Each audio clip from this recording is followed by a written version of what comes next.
ये छोटकी भौजी लगबू जोगार आपने रहबै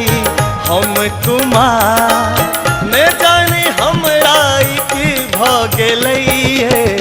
अहाँ बहिन सँ हमरा लब भ गेलैये अहाँ बहिन सँ हमरा लब भ गेलै ये छोटकी भौजी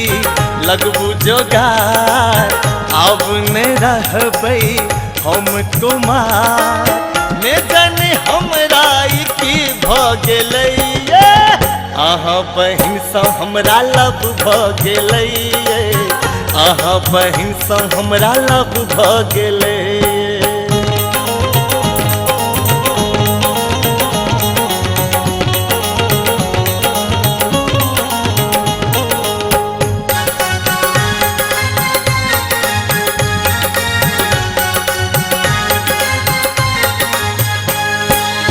जहिया तो देखलहुँ नींद में अबैया रात रात सपना में आयब जगबैया ओ बिन ओकरा हमरा तक किछ नहीं सुझाइया मुखरा देखैला मोन तरसैया तिरछी नजरिया जादू क गेलैये अहाँ बहिन सँ हमरा लब भ गेलैये अहाँ बहिन सँ हमरा लब भ गेलै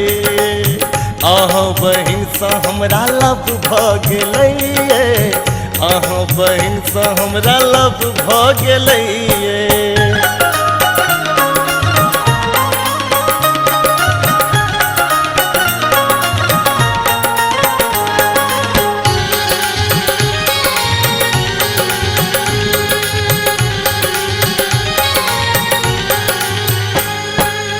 मिलल छलै ओ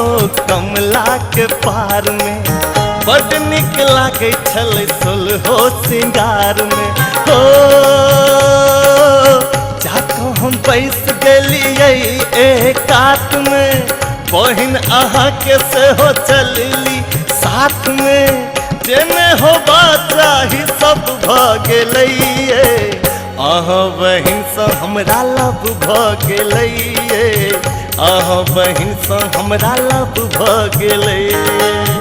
अहाँ बहिन सँ हमरा लब भ गेलैये अहाँ बहिन सँ हमरा लब भ गेलैये